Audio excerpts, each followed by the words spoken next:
Aquest matí hem tingut notícia d'un nou assalt amb violència, en aquest cas a la Garrotxa. Un constructor de Sant Esteve d'en Bas ha denunciat que va ser atracat a la seva mateixa empresa. Un home que parlava català el va obligar a obrir la caixa forta a punta de pistola i després el va colpejar i emmordassar.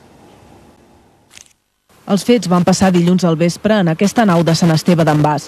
Un home va entrar-hi com si fos un client, va pujar al despatx del constructor, el va amenaçar amb una pistola, el va colpejar amb un objecte punxant i li va exigir que obrís la caixa forta. L'empresari no ho va poder fer perquè, segons diu, no en sabia la combinació.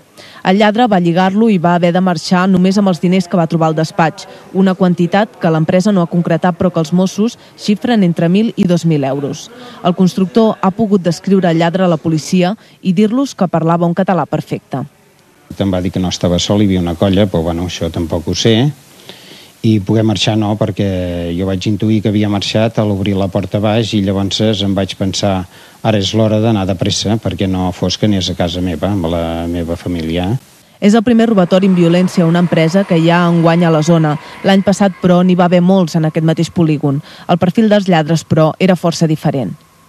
Els anteriors eren kosovats, o sigui, eren gent molt ben preparada i que realment doncs, allò ja tenia un altre caire, no? Vull dir que llavors allò era preocupant perquè inclús doncs, a part de que entraven a les empreses amb una facilitat fora del normal, a més ens obrien les caixes de caudals doncs, com si obrissin lates de sardines, no?